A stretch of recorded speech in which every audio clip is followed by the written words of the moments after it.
Dr. Tae-ho Kim stared at the screen in front of him. The numbers made no sense. He rubbed his tired eyes and looked again. The readings were still wrong. Very wrong. "Nara, come look at this," he called to his partner across the lab. Dr. Nara. Park walked over, her coffee cup still steaming in the cold air of Research Station Prometheus. The station floated in the dark space around Neptune, far from Earth and far from anyone who might ask too many questions about their work. "What is it now?" Nara asked. She was tired, too. They had been working for 18 hours straight on the strange object they found buried deep in Triton's ice. "The dating results came back," Tae-ho said. "Look at this number." Nara looked at the screen. Her coffee cup slipped from her hand and crashed to the floor. Hot liquid splashed everywhere, but she did not notice. "That cannot be right," she whispered. "Check it again." "I checked it 5 times, Tae-ho said. "The computer keeps giving the same answer. This thing is 14 billion years old." Nara sat down hard in the nearest chair. "Tae-ho, our universe is only 13.8 billion years old. This object is older than the Big Bang itself." They both stared at the crystal structure sitting in the sealed chamber across the lab. It was beautiful in a strange way. The crystal was perfectly clear, but somehow it seemed to bend light around itself. Inside the crystal, tiny points of light moved in patterns that hurt to watch for too long. "Maybe the machine is broken," Nara said, but her voice had no hope in it. "I ran the test on other samples first," Tae-ho replied. "The machine works fine. It dates everything else correctly. But this," he pointed at the crystal, "this thing should not exist." The door to the lab opened with a soft hiss. Commander Jae-sung Lee walked in, his military uniform perfect as always. He was supposed to protect the research team, but mostly he just watched and asked questions. "Any progress?" he asked. "Too much progress," Tae-ho said. "Jae-sung, we need to call Earth. We need to tell them what we found." "What did you find?" Nara stood up and walked to the crystal chamber. "We found something impossible. This crystal is older than the universe. It should not exist, but here it is."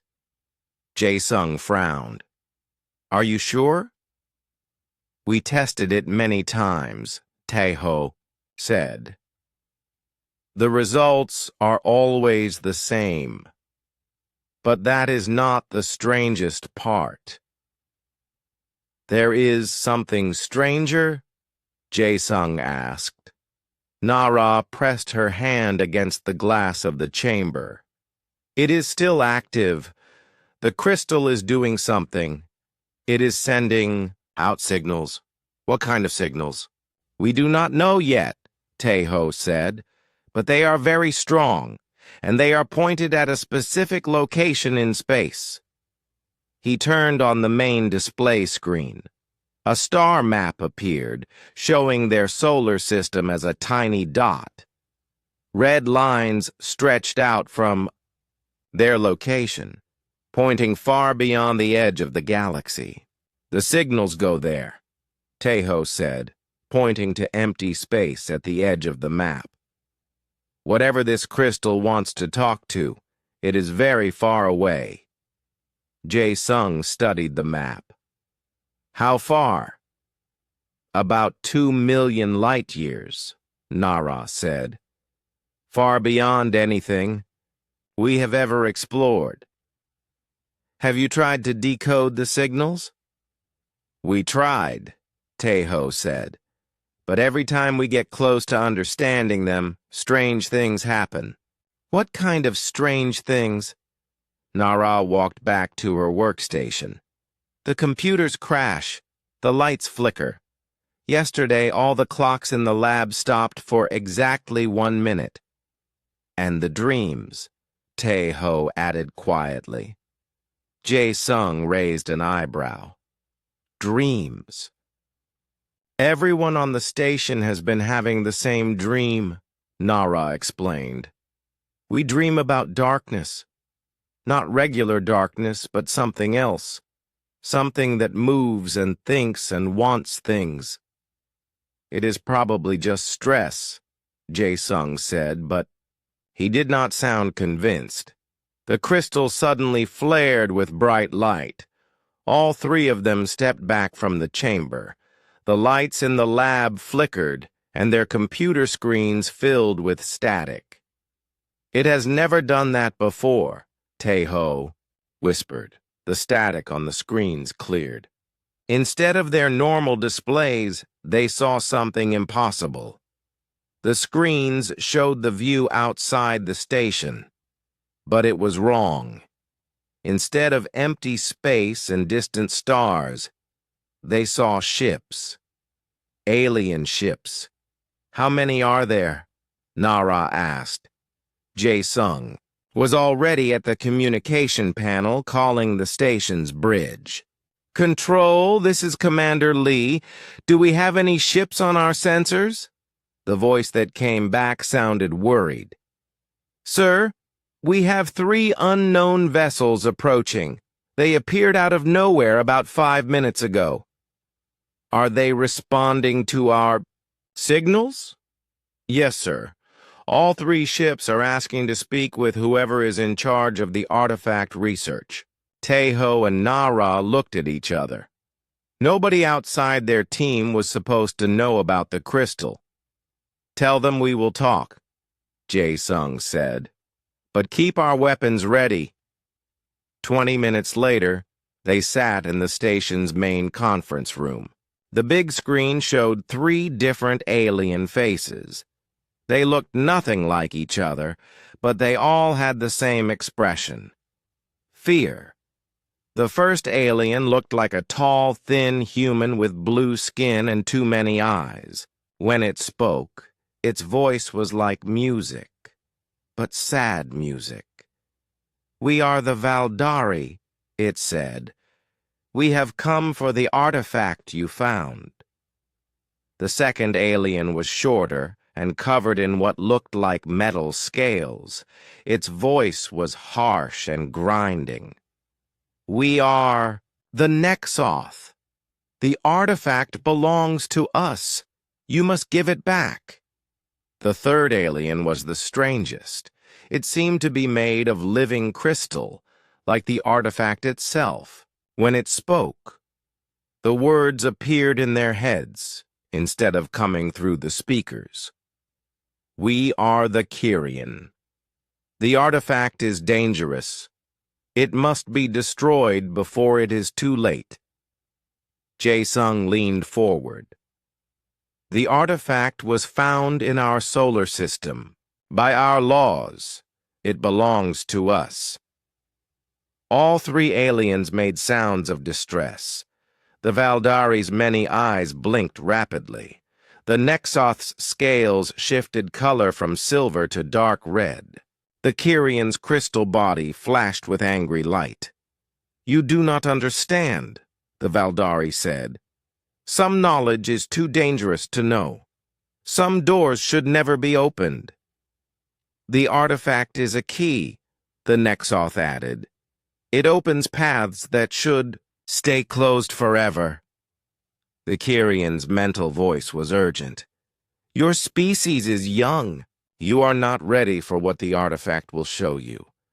Give it to us. We will keep it safe. And if we refuse? Jae-sung asked. The 3 aliens exchanged looks that somehow seemed familiar, even though their faces were so different. Then we will. Take it, the Valdari said sadly. We do not want to hurt you, but we cannot let you keep the artifact." "How did you even know we found it?" Nara asked. "The artifact called to us when you activated it," the Nexoth explained. "It has been sleeping for a very long time. Your tests woke it up." "Sleeping?" Teho said. "It is a machine." "It is much more than a machine," the Kyrian said. "It is a warning, a lock, a prison key. It is many things, and all of them are dangerous." The connection ended suddenly. The three alien ships began moving closer to the station. Jae-sung stood up. "We need to call Earth immediately, and we need to move the artifact to a secure location." "Where can we move it?" Nara asked. "They found us here. They will find us anywhere." Tae-ho was still staring at the blank screen. "They are afraid," he said quietly. "Did you see their faces? They are not angry or greedy, they are terrified." "Terrified of what?" Jae-sung asked. "Of what we might learn," Tae-ho said. "The question is, what could be so dangerous that 3 different alien species would risk war with humanity to stop us from finding out?" The station's alarm began to sound. Through the windows, they could see the alien ships getting closer. The crystal artifact, locked away in its chamber 3 levels below, pulsed with strange light that seemed to reach through the walls and floors. Whatever secret the artifact held, humanity was about to learn whether they wanted to or not. The news reached Earth in 3 hours. Admiral Hye-jin Cho stood in the command center of Luna Base, watching the reports come in from Research Station Prometheus. 3 alien fleets, all demanding the same thing, all afraid of the same object. "How many ships total?" she asked her aide. 47 confirmed vessels," Lieutenant Commander So Young-han replied. "More arriving every hour. Admiral, I have never seen anything like this. These 3 species have been at war with each other for centuries. Now they are working together." Admiral Cho studied the tactical display. Red dots marked each alien ship around Neptune. More red dots appeared as she watched, ships dropping out of faster-than-light travel near the outer planets. "Have they made any hostile moves?" "No, ma'am. They are just waiting. But, Admiral, their weapons are charged and ready. And our fleet? The 3rd and 7th fleets are moving to intercept. 12 hours until they reach Neptune." Admiral Cho nodded. 12 hours to figure out why half the galaxy suddenly cared about one small research station. "So Young, I want you to listen to everything. Every alien transmission, every communication between their ships. Something about this does not feel right." Captain Han saluted and walked to her workstation. She was the best intelligence officer in the fleet, and if anyone could find out what the aliens were really doing, it was her.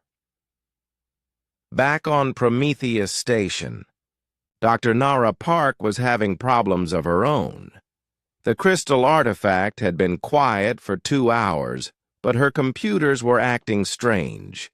Every time she tried to analyze the alien signals, her equipment would malfunction. "Tae-ho!" she called across the lab. "Look at this!" Dr. Kim walked over to her station. The screen showed a map of their local galaxy with thousands of tiny red dots scattered across it. "What am I looking at?" "I finally managed to decode part of the artifact's transmission," Nara said. These red dots are not random. They are locations. Locations of what? Other artifacts. Tay-ho, there are thousands of them, maybe tens of thousands, all across the galaxy. Tay-ho leaned closer to the screen. Are you sure? The signal patterns are identical. Same energy signatures, same transmission protocols. Our artifact is not unique. It is part of a network. A network of what? Before Nara could answer, the lab door opened. Commander Lee walked in, but he was not alone. Behind him came a woman Tay-ho had never seen before. "This is Dr. Mi-young Bae," Lee said. "She just arrived from Earth with some very interesting information." Dr. Bae was young, maybe 30 years old, with the kind of intense eyes that came from seeing too much. She carried a sealed data case that she placed carefully on the lab table. "Dr. Kim, Dr. Park," she said, bowing slightly. "I work for human intelligence. We have been watching alien communications for the past 6 hours, and what we found will surprise you." She opened the data case and pulled out a portable computer. "May I use your main display?" "Of course," Tay-ho said. Dr. Bae connected her computer to their system. The main screen filled with text in dozens of different alien languages. "These are intercepted communications between the 3 fleets outside," she explained.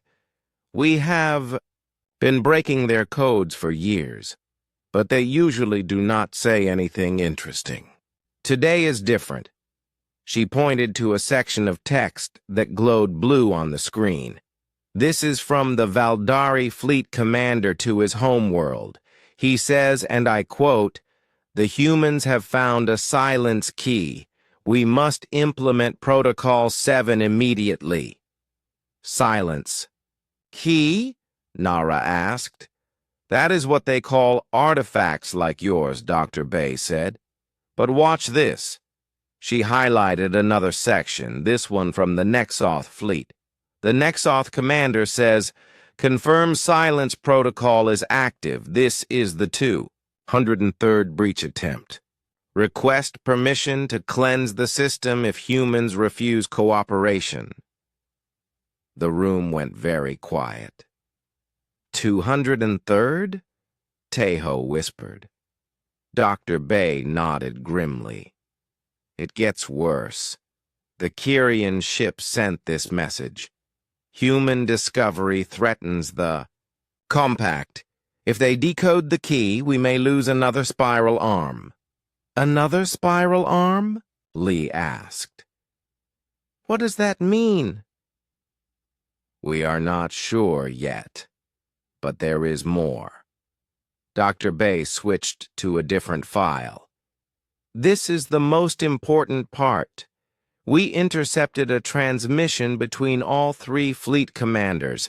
They were arguing about something called the Mercy Protocol." She played an audio file. The voices were translated by computer, but the fear in them was clear. The Valdari commander said, "We should offer them the Mercy Protocol." "It worked with the Zalani and the Kormath." The Nexoth replied, "The humans are different. Look how fast they decoded the key signals. They might be too smart for Mercy." And the Kyrian said, "If Mercy fails, we have no choice. We cannot let them reach the deep archive.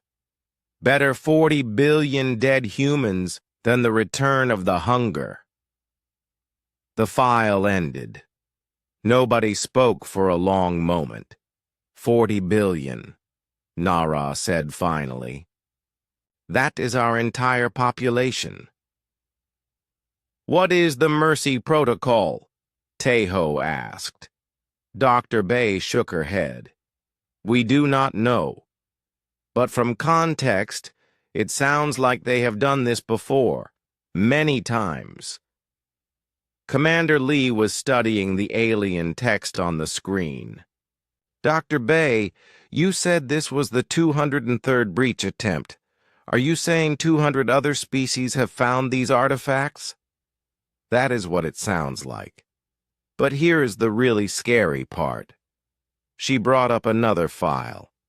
We cross-referenced the alien databases we have stolen over the years. In the past 50,000 years, exactly 202 intelligent species have gone extinct in this galaxy.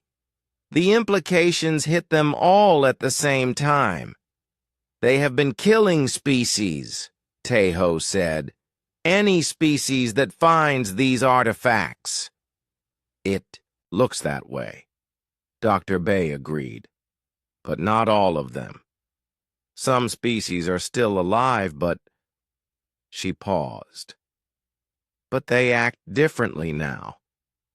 The Valdari used to be explorers, always pushing into new territories. Now they stay in their home systems and never ask questions about anything. The Nexoth used to be scientists, always experimenting with new technologies. Now they only use old, proven methods. They were changed, Nara said. The survivors were changed somehow. Dr. Bay nodded. We think the Mercy Protocol is some kind of mental conditioning.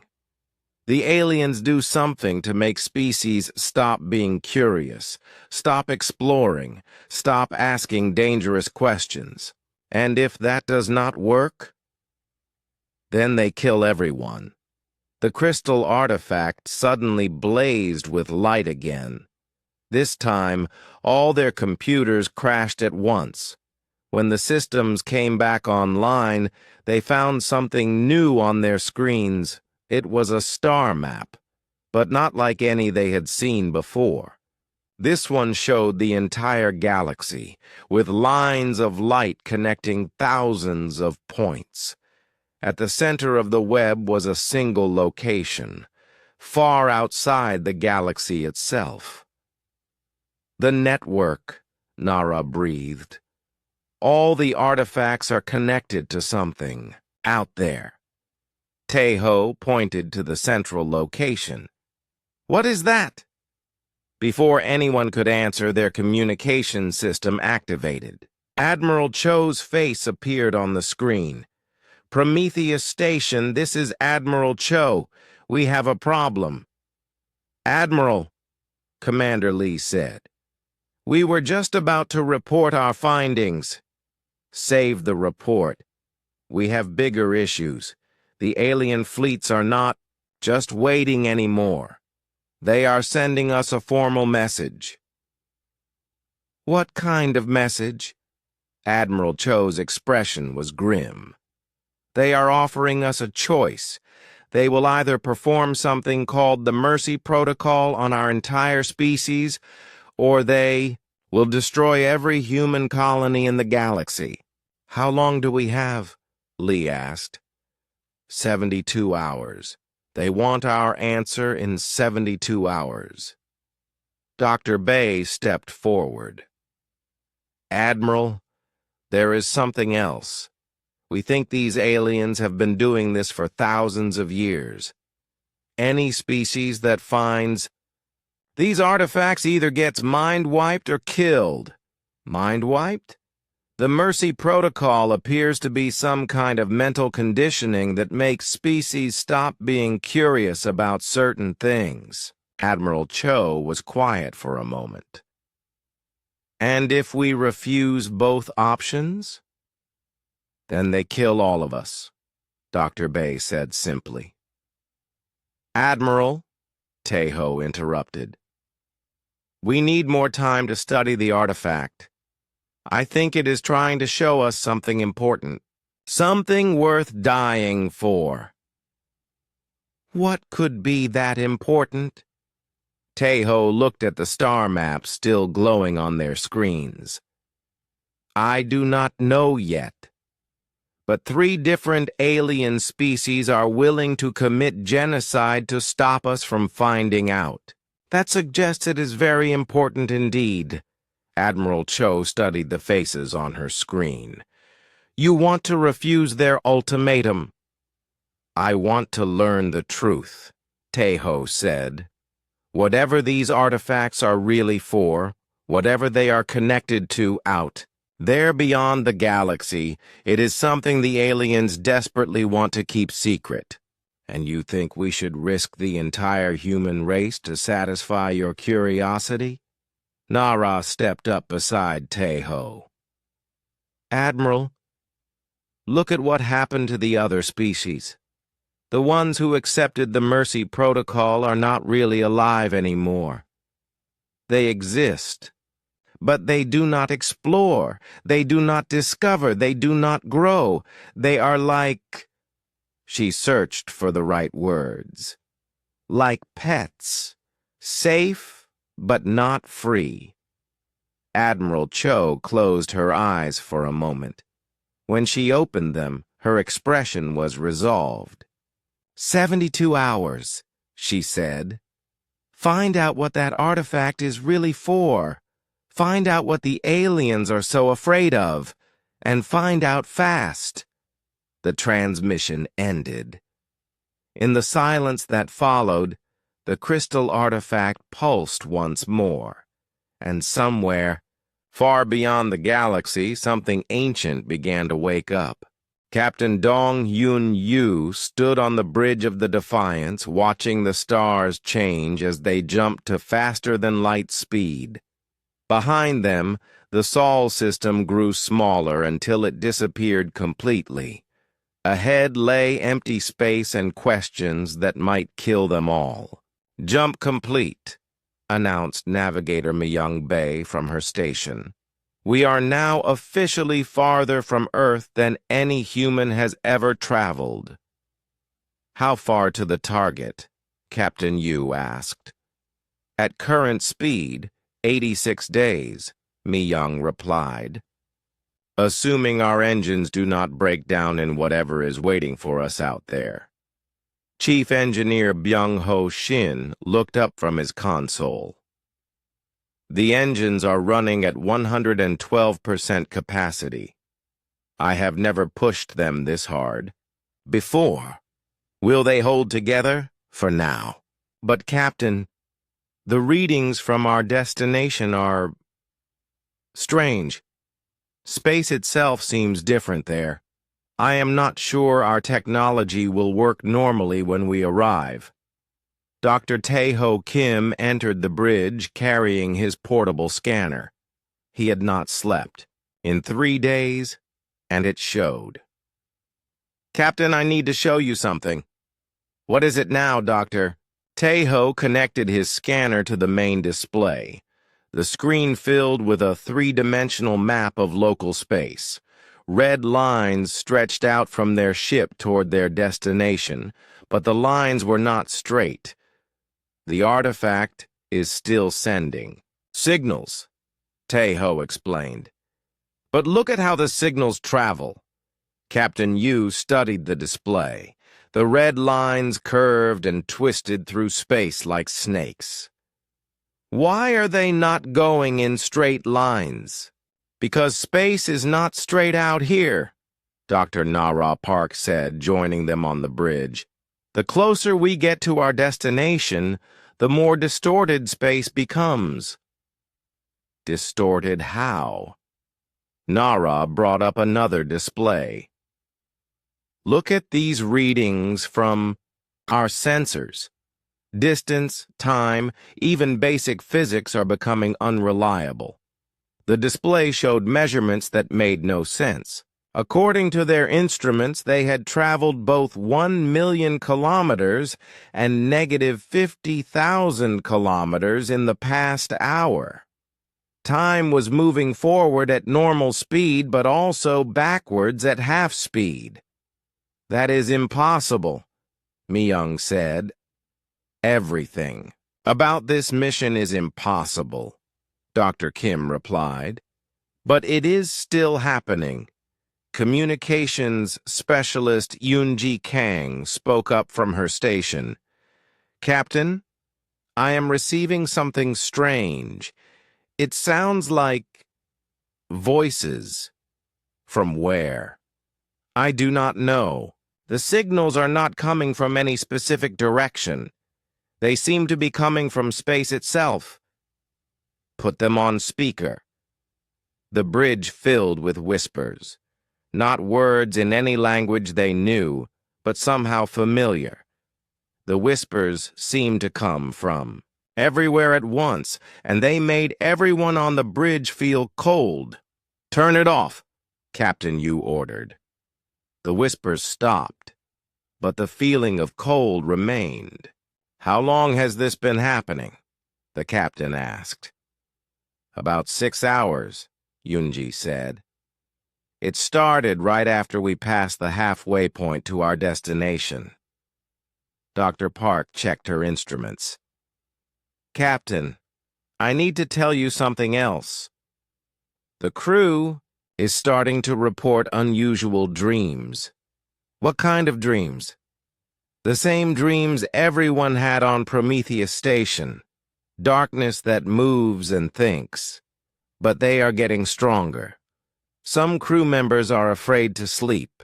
Captain Yu activated the ship's internal communication system.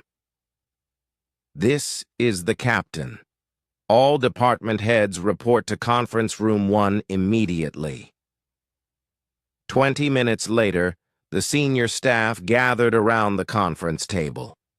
Security Chief Woojin Park looked tired and worried. Medical Officer Dr. Hae-Rin Song looked even worse. "Report," Captain Yu said. "Sir," Dr. Song began, 40% of the crew has reported nightmares in the past 3 days. The dreams are identical. Everyone sees the same thing, which is a place that should not exist. They describe it as a room made of darkness, but not empty darkness.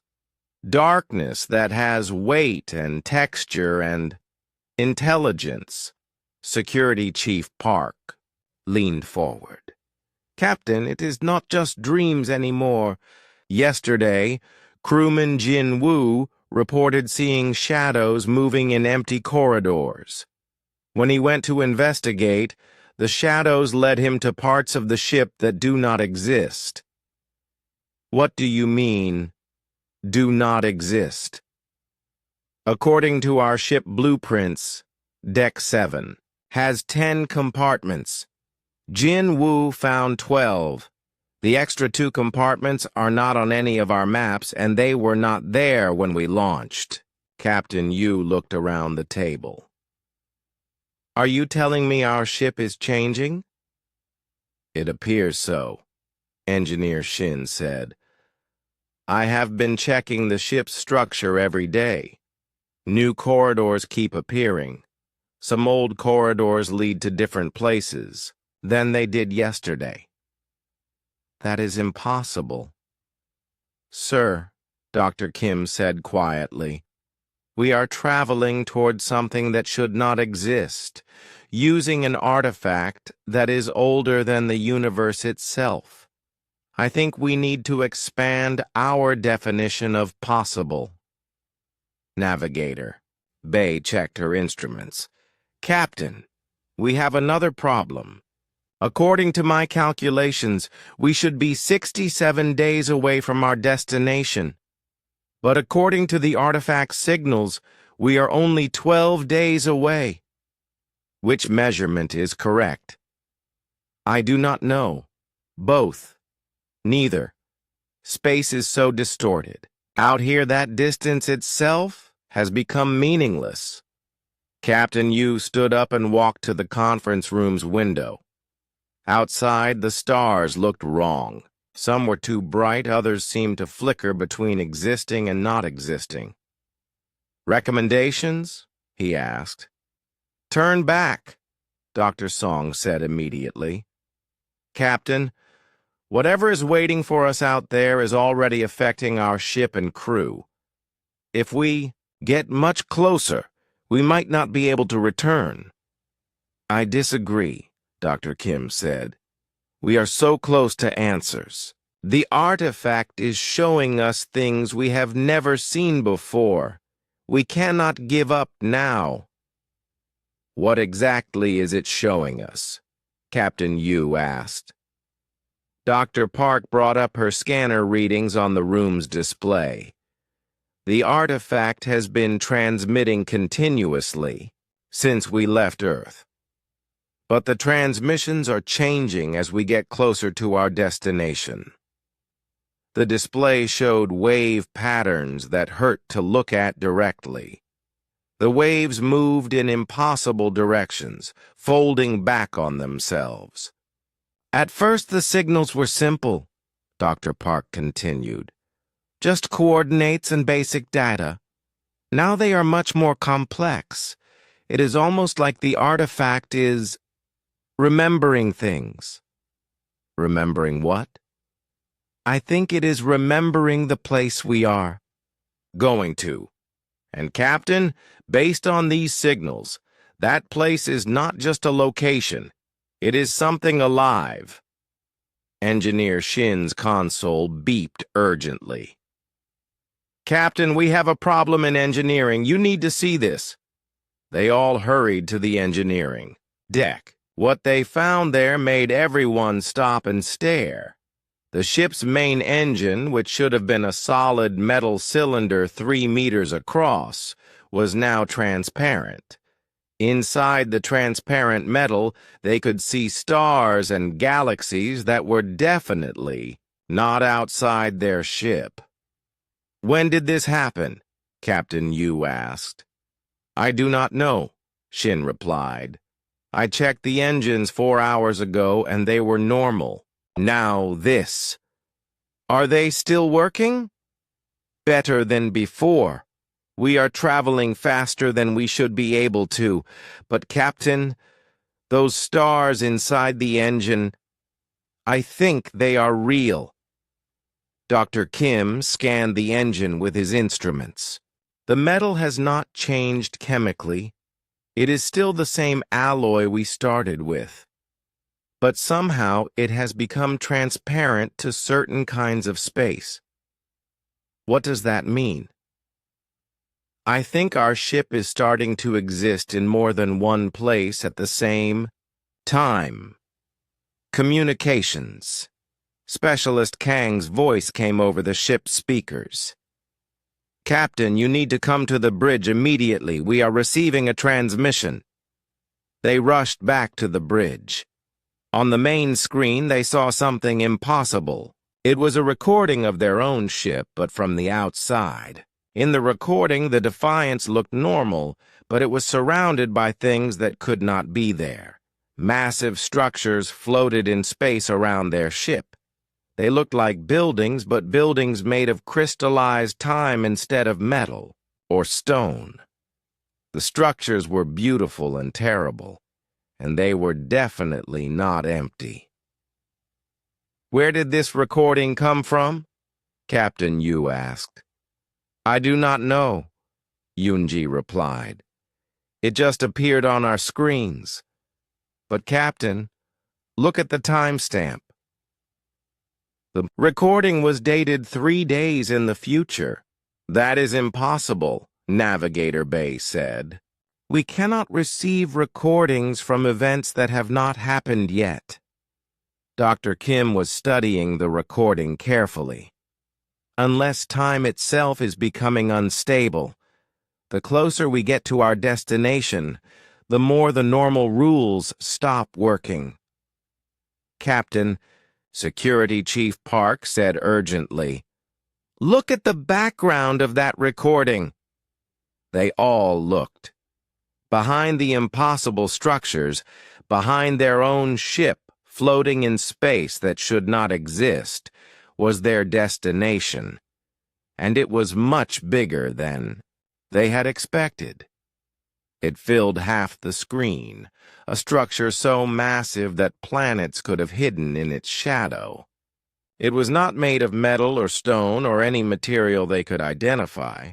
It seemed to be made of space itself, but space that had been twisted and shaped into something that had never been meant to exist. "How big is that thing?" Captain Yu asked. Navigator. Bay ran calculations on her computer. Based on the scale in this recording, it is approximately the size of Jupiter. "A structure the size of Jupiter," Dr. Song whispered. "What could need that much space?" Dr. Kim was still analyzing the recording. "Captain, I do not think it is a structure. Look at the way it moves." They watched the recording again. The massive object did move, but not like a ship or station. It moved like something alive, breathing slowly in the vacuum of space. "We are 3 days away from reaching something the size of a planet," Captain Yu said. The Defiance dropped out of faster-than-light travel in silence. On the bridge, nobody spoke. Nobody moved. They all stared at the main screen, trying to understand what they were seeing.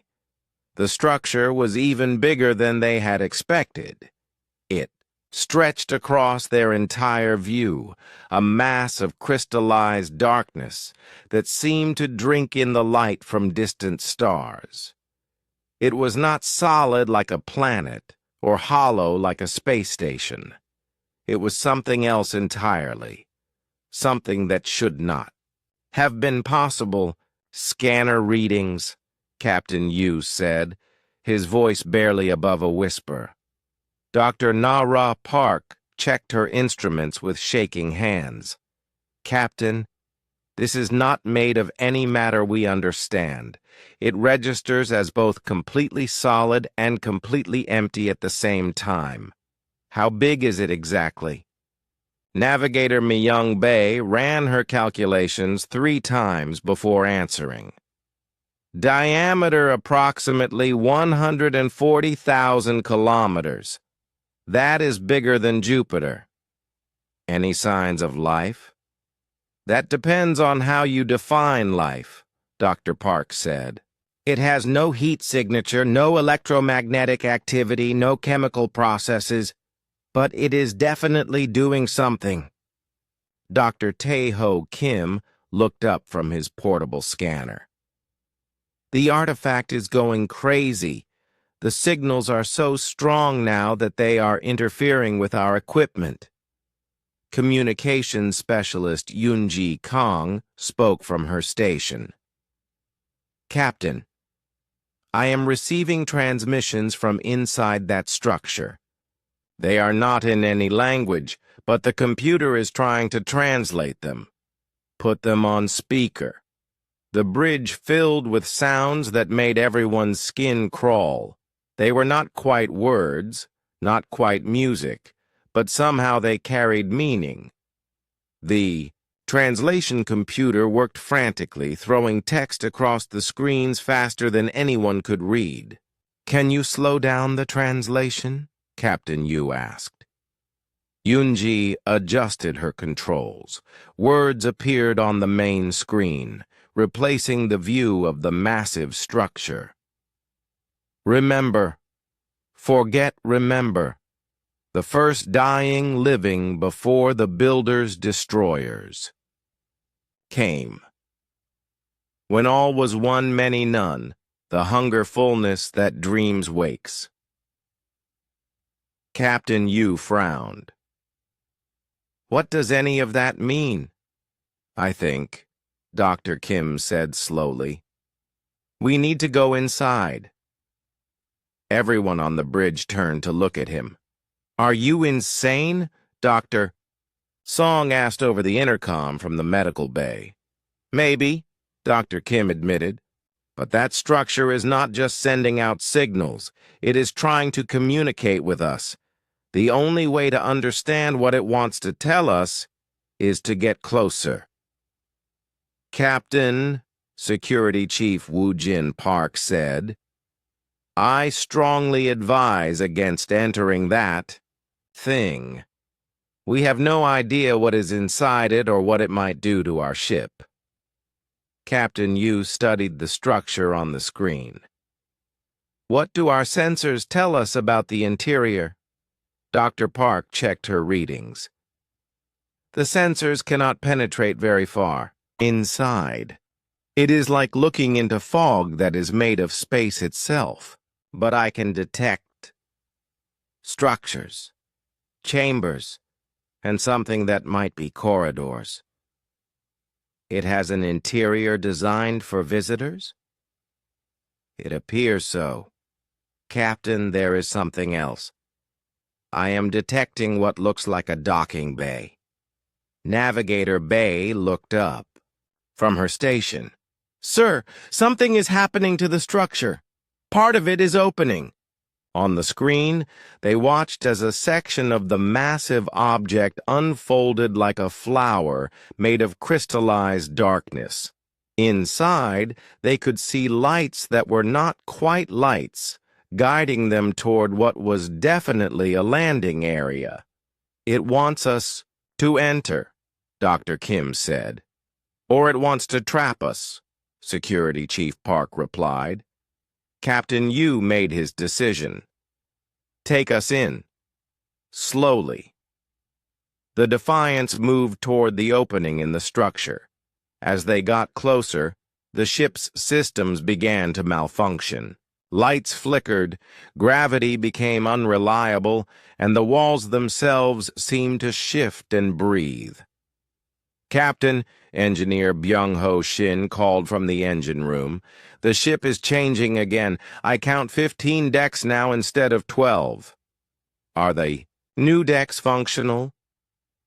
I do not know. I am afraid to explore them. They passed through the opening in the structure. The moment they crossed the threshold, everything changed. The ship's lights became brighter, but somehow cast shadows that moved independently. The air tasted different, like metal and electricity and something else that had no name. We are inside, Navigator Bay reported. The structure has closed behind us. Can we get out? I do not know. The opening is gone. They found themselves in a vast chamber that stretched beyond the range of their sensors. The walls were covered in patterns that hurt to look at directly. The patterns moved and shifted, telling stories in a visual language that somehow made sense without being understandable. Captain, Dr. Kim said, I need to take a team and explore this place. The artifact is reacting to everything here. I think this is what it was meant to find. Absolutely not, Dr. Song said over the intercom. The environmental readings are impossible. The atmosphere outside contains elements that do not exist in our periodic table. But it is breathable? Technically, yes. But, Captain, breathing air made of impossible elements might have side effects we cannot predict. Captain Yu considered the options. Dr. Kim, you can take a small team, but you wear full environmental suits, and you stay in constant contact with the ship. Understood.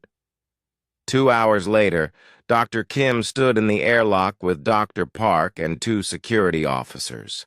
They wore the best environmental suits humanity had ever built, but somehow they all felt exposed and vulnerable.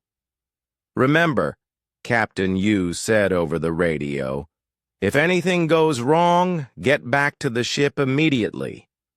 The airlock opened and they stepped into impossible space. The first thing they noticed was that their suits' instruments gave readings that made no sense. According to the sensors, they were walking on solid ground that was also empty vacuum.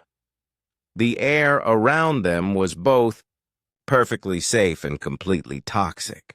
Do not trust the instruments, Dr. Kim said. Trust your eyes and your instincts." They walked through corridors that were obviously designed for visitors, but not human visitors. The passages were too wide, too tall, and they curved in directions that should not have been possible. The walls showed more of the moving patterns, and now that they were closer, the patterns seemed to be telling a story. "Nara," Dr. Kim said. "Are you recording these patterns?" "Yes, but the recordings keep changing.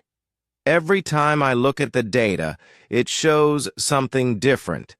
They reached a large chamber filled with objects that looked like crystal trees. Each tree was perfectly transparent, but inside the crystal, they could see things that made their minds hurt. Stars being born, galaxies dying, universes colliding. "What are we looking at?" one of the security officers asked. "I think," Dr. Park said quietly, "we are looking at memories." In the center of the chamber stood something that was obviously important. It looked like a throne made of the same crystallized darkness as the structure itself. Sitting on the throne was a figure that might once have been alive. The figure was tall, taller than any human, with too many arms and a face that was both beautiful and terrible. It had been dead for a very long time, but somehow it still seemed to be waiting for something. "Captain," Dr. Kim called over the radio. "We found something. I think we found the builder of this place." "Is it dangerous?" "It is dead. Has been. For millions of years. But, Captain, there are records here. Information about what this place really is." Dr. Park was scanning the crystal trees with her instruments. "Tay-ho, these are not just memories. They are archives, complete records of everything." "Everything?" "The history of our universe, but not just our universe. The universe that came before ours, and the one before that." Dr. Kim approached the throne carefully. The dead figure wore something that looked like a crown made of stars. When he got close enough, the crown began to glow. Suddenly, images filled his mind. Not his own memories, but someone else's. Someone who had lived billions of years ago, in a universe that no longer existed. He saw the end of everything. A darkness that consumed galaxies like a hungry animal. He saw the desperate attempt to build something new, something safe, from the fragments of what had been destroyed. He saw the construction of their universe, built as a prison to contain the darkness that had eaten everything else. "The universe is artificial," he whispered. "What?" Dr. Park asked. "Our universe. It is not natural. It was built by the survivors of the universe that came before. They built it as a prison."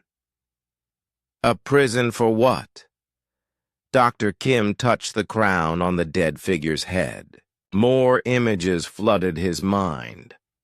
The darkness was not gone. It was contained, trapped in structures like this one, scattered across the galaxy. The artifacts they had been finding were not just communication devices. They were locks on the prison doors. "The darkness is still alive," he said. "It has been trapped for billions of years, but it is still hungry, still trying to escape." "Captain," Dr. Park called over the radio, "you need to hear this. The alien species that tried to stop us, they are not our enemies. They are prison guards." Captain Yu's voice crackled through the static. "Prison guards?" For 50,000 years they have been maintaining the prison, making sure the locks stay closed, making sure no young species accidentally opens the doors. Dr. Kim was still connected to the crown, still seeing the memories of the ancient being. Captain, every species that finds these artifacts weakens the prison. Just by studying them, just by knowing they exist, we make the locks weaker. How much weaker? I do not know. But, Captain, there is something else. The aliens were right to be afraid of humanity. We are different from other species. Different. How? The ancient being's eyes blazed with light that had not shone for millions of years. Dr. Tae-ho Kim stepped back from the throne, but the connection remained. Images and knowledge continued to flow into his mind, showing him things he wished he could forget. "What choice?" Dr. Nara Park asked, though she was not sure if she was speaking to Dr. Kim or to the ancient being. "The choice." "All builders faced," the being replied, its words appearing in everyone's minds simultaneously. "To guard the prison or to seek the cure." "There is a cure?" Dr. Kim asked. "Perhaps." The first builders believed so. They thought the darkness could be healed rather than contained. They were wrong. More images flooded Dr. Kim's consciousness. He saw civilizations that had tried to heal the darkness instead of imprisoning it. He watched galaxies die as their attempts failed, feeding the very thing they had hoped to cure. "How many tried?" he whispered. 47. Species across 12 universes. All failed. All were consumed. On the Defiance, Captain Dong-hyun Yu was dealing with his own crisis. The ship's systems were failing in impossible ways. Crew members reported that their quarters had changed shape overnight. Some found extra rooms that led to places that should not exist. Others discovered that familiar corridors now ended in walls that were definitely not there before. Captain, Communications Specialist Yoonji Kang called out, "I am receiving transmissions from the alien fleets. They are demanding to speak with you immediately. Put them through." The main screen flickered, showing the 3 alien commanders they had met before. The Valdari looked exhausted, the Nexoth appeared angry, and the Kyrian's crystal body was flashing with urgent patterns. "Captain Yu," the Valdari said, "you must listen to us now. Your people have awakened something that should have remained dormant forever. What exactly have we awakened?" "A keeper," the Nexoth replied. "The ancient beings who built the prison. They were supposed to die when their work was finished, but some survived in the deep archives. And that is bad because—" the Kyrian's mental voice was heavy with despair. "Because the keepers remember how to open the prison from the inside. If your people learn too much from it, they might accidentally give it the knowledge it needs to free the darkness." Captain Yu felt a chill run down his spine. "Are you saying we might accidentally end the universe?" "Not just your universe," the Valdari said. "The darkness spreads between realities. If it escapes here, it will eventually consume every universe that has ever existed or ever will exist." Back in the ancient chamber, Dr. Kim was learning the same terrible truth. The being showed him visions of the darkness, spreading not just through space, but through time itself, devouring past and future until nothing remained but endless hunger. "Why are you telling us this?" Dr. Park asked. "Because humans are different," the being replied. "Other species accept the role of guards. They take the mercy protocol and forget their curiosity. But your species—" "What about our species? You. Do not accept that some problems cannot be solved. Every other species that learned the truth either became guards or went insane.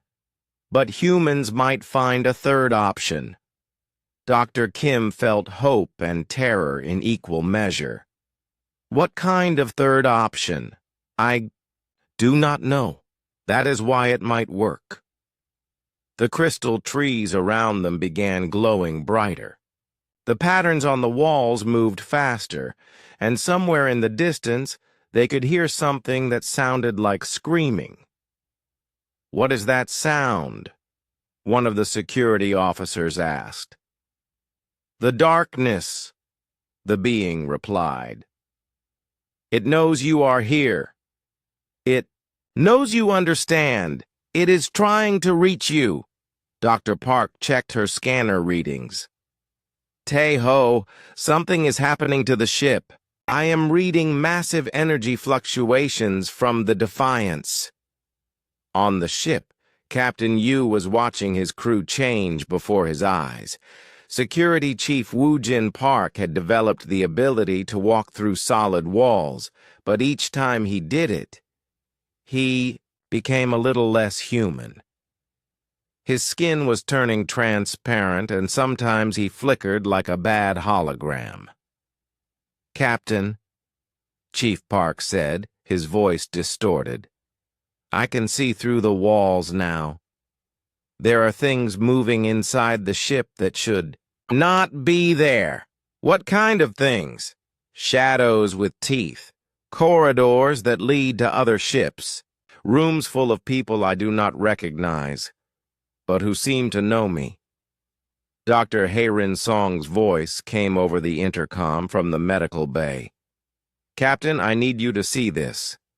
The crew members who have been having the strongest reactions to this place, they are developing new abilities." "What kind of abilities?" "Engineer Shin can now see the flow of energy through the ship's systems without using instruments. Crewman Jin Woo can communicate with the ship's computer by touching the walls. And Captain, they can all sense the darkness directly. Is that good or bad?" "I do not know. But Captain, they are all saying the same thing. The darkness is not evil. It is in pain." In the ancient chamber, Dr. Kim was receiving the same information through his connection with the Keeper. The darkness was not a malevolent force trying to destroy everything. It was the traumatized remnant of a universe that had been torn apart and rebuilt without its consent. "It does not want to destroy our universe," Dr. Kim said aloud. "It wants to go home. But home does not exist anymore." "Correct," the Keeper replied. "The darkness is the memory of what was lost. It hungers not for destruction, but for restoration. But restoration is impossible. What was lost cannot be rebuilt." Dr. Park was studying the energy readings from her scanner. "Tae-ho, if the darkness is just trying to restore what was lost, maybe we can help it find peace another way." "How?" "I do not know yet. But every problem has a solution. We just need to think differently about this one." The Keeper's ancient eyes focused on Dr. Park with something that might have been hope. "The builders tried to contain. The guards try to maintain. What would humans try?" Before anyone could answer, the chamber shook violently. Cracks appeared in the crystal trees, and the patterns on the walls began moving in chaotic spirals. "What is happening?" Dr. Kim asked. "The other keepers are awakening," the being replied. "They know I am speaking with you. Some agree with my choice. Others do not." On the ship, Captain Yu was receiving urgent communications from the alien fleets. "Captain," the Valdari said, "you must evacuate your people from that structure immediately. The other deep archives are responding to the awakening. If too many keepers become active at once, the prison walls will collapse." "How much time do we have?" "Hours at most," the Nexoth replied. "Already, we are detecting breaches in 17 other archive sites. The darkness is testing the barriers." Captain Yu opened a channel to the exploration team. "Dr. Kim, you need to get back to the ship now." "Captain, we are on the edge of a breakthrough. The Keeper is offering to help us find a solution. We do not have time for solutions. The alien fleets are reporting that other archive sites are failing. If we do not leave now, we might trigger a complete prison collapse." In the chamber, the Keeper was showing Dr. Kim images of what would happen if the prison failed completely. Not just their galaxy, but every galaxy in every universe would be consumed by the spreading darkness. "But there has to be another way," Dr. Kim insisted. "Perhaps," the Keeper replied. "But not here. Not now. The awakening has gone too far. You must choose. Leave now and preserve the prison, or stay and risk everything on a solution that might not exist." Dr. Park grabbed Dr. Kim's arm. "Taeho, we can take the knowledge with us. The Keeper has shown us the real problem. We can work on a solution from Earth. Will the aliens let us leave with this knowledge?" "That," Dr. Kim said, looking at the ancient being whose species had built their entire universe, "is probably going to be the next choice we have to make." The chamber shook again, more violently this time. In the distance, they could hear the sound of something massive breaking apart. "The prison walls are weakening," the Keeper said. "Decide quickly. Guard, flee, or fight. But decide now." Dr. Kim looked at his team, at the ancient being, at the crystal trees full of impossible memories. Then he made the choice that would change everything. "We take the knowledge," he said. "We go home. And we find a way to heal the darkness instead of just containing it. Even if it kills everyone in the galaxy?" "Especially then," Dr. Kim replied. "Because that is what humans do. We do not accept that some problems cannot be solved." 6 months later, Dr. Taeho Kim stood in a laboratory unlike any that had ever existed. Built on Luna Station, it combined human technology with knowledge from the ancient Keeper and cooperation from 3 alien species who had spent 50,000 years as prison guards. The room buzzed with activity. Human scientists worked alongside Valdari researchers, their blue skin shimmering as they manipulated energy fields that bent light in impossible ways. Nexoth engineers, their metal scales, clicking rhythmically, calibrated machines that could measure the quantum structure of reality itself. And in the center of it all, a Kyrian advisor projected thoughts directly into the minds of everyone present, coordinating their efforts with crystalline precision.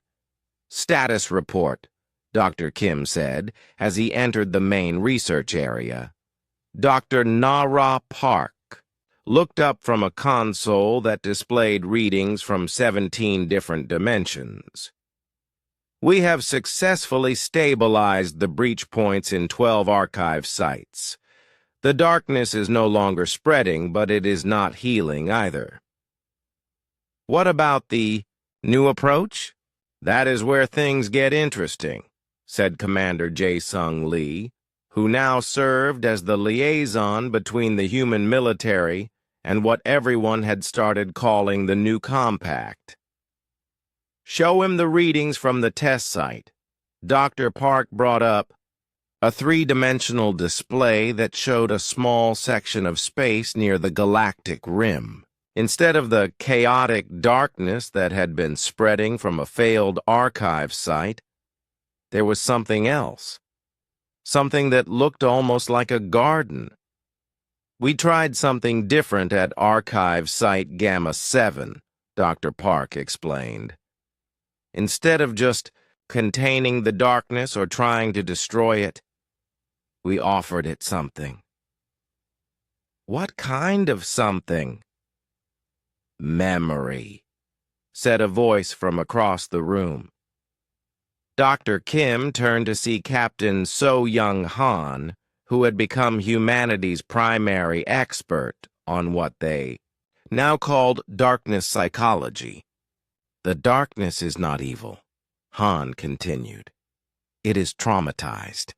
It is the leftover consciousness of an entire universe that was destroyed and rebuilt without consent. So we gave it back some of what it lost. Dr. Kim studied the display more carefully. The garden-like structure in space was beautiful in a way that defied description. It looked like crystallized music, or frozen poetry, or mathematics given form. How did you give it memories? We asked the Keeper for help, Han said. It still remembers the original universe, the one that was destroyed. We created a small space where those memories could exist again, not as reality, but as a memorial. And the darkness accepted this? More than accepted, Dr. Park said excitedly. It started to heal. The chaotic hunger transformed into something else. Something that wants to preserve rather than consume. Admiral Hae-Jin Cho entered the laboratory, followed by representatives from a dozen different alien species. The new compact had grown, far beyond the original 3 species. Word had spread across the galaxy that humanity had found a different approach to the ancient problem. Dr. Kim, Admiral Cho said, we have a situation. The Remnant Council wants to meet with you. Dr. Kim felt a chill. The Remnant Council was composed of the oldest known species in the galaxy, the ones who had been guarding the prison the longest. They had not been happy about humanity's refusal to accept either the Mercy Protocol or extinction. What do they want? To see the results for themselves, Admiral Cho said, and to decide whether humanity's approach is dangerous or brilliant. 3 hours later, Dr. Kim found himself in the most important meeting in human history. The conference room on Luna Station had been expanded to accommodate beings of vastly different sizes and environmental needs. The Remnant Council included species so old that they remembered the construction of the prison itself. The eldest, a being that looked like living starlight contained in a vaguely humanoid shape, spoke first. Its words appeared as text on screens. Throughout the room, translated into dozens of languages simultaneously. Humans, it said. You have done something unprecedented.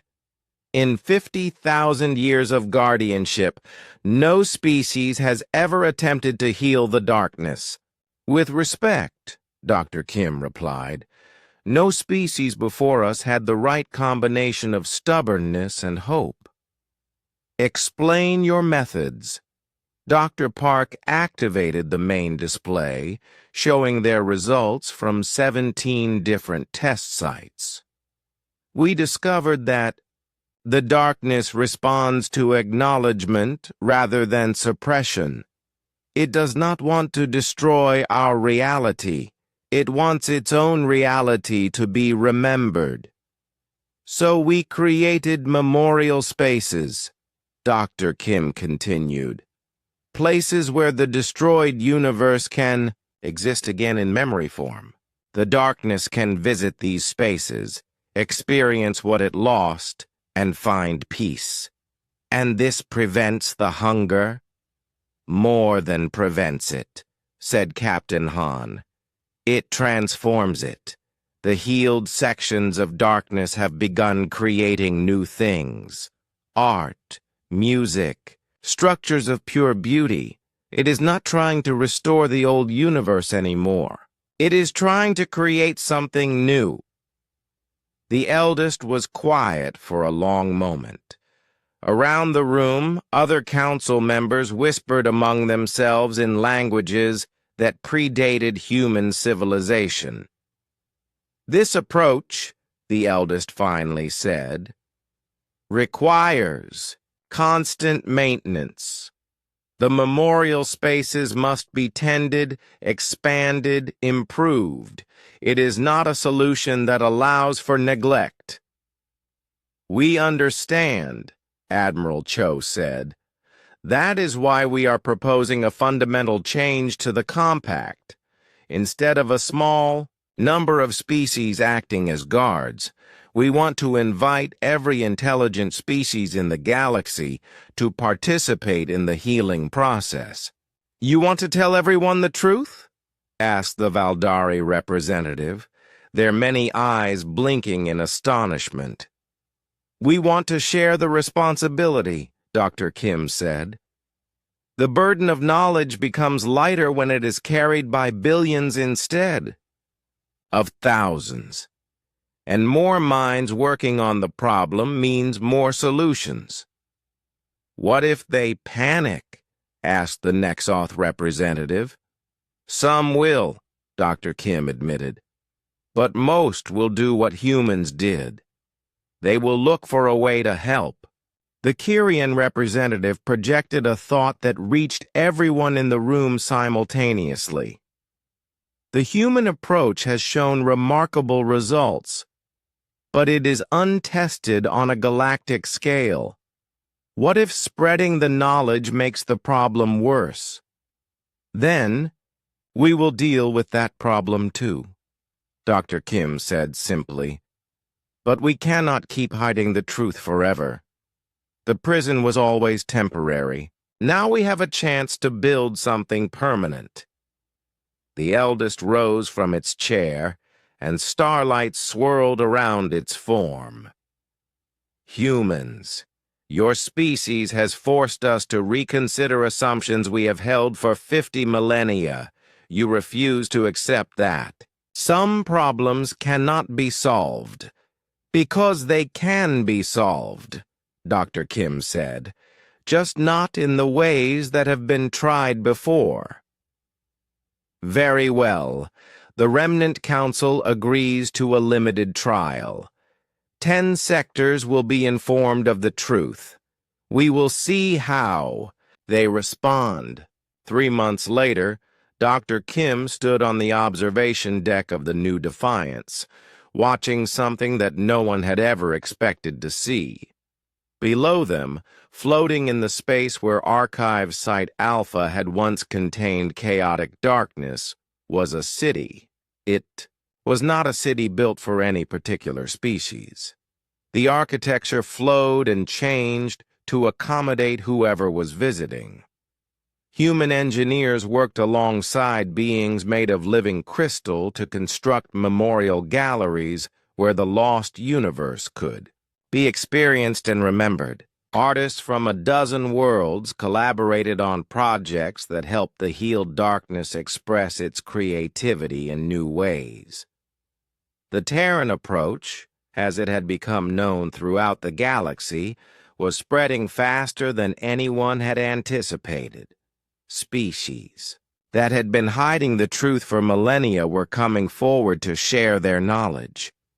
Young civilizations that learned about the darkness for the first time were responding not with panic, but with determination to help. "Captain," Dr. Park said, joining him at the observation window, "we just received a message from the Keepers. All 17 active archives have reported complete stability. No more chaotic breaches, no more spreading darkness. And the memorial cities? Growing every day. We now have 47 memorial sites across the galaxy, each one tended by volunteers, from dozens of species. The darkness has not just stopped trying to break free. It has started creating things we have never seen before." Dr. Kim watched a group of children from various species playing in the memorial gardens below. They were laughing as they chased creatures made of pure light, beings that the healed darkness had created as gifts for its new friends. "Nara," he said, "do you think we did the right thing?" "Ask me in 1,000 years," she replied. "But Taeho, look at what we have built. This is not just a solution to an ancient problem. This is the beginning of something new." Communication specialist Yoon-ji Kong called from the bridge. "Dr. Kim, we are receiving a transmission from Earth. Admiral Cho wants to speak with you." They made their way to the bridge, where Admiral Cho's face filled the main screen. Behind her, they could see the bustling activity of the new Galactic Coordination Center that had been built in Earth orbit. "Dr. Kim," Admiral Cho said, "I have news. The Galactic Senate has voted unanimously to establish the Memorial Compact. Every known intelligent species has agreed to participate in maintaining the memorial sites and helping with the ongoing healing process." "All of them?" "All of them. Even the species that were most opposed to change have come around. It seems that once you give people a way to be part of the solution instead of just victims of the problem, they respond positively.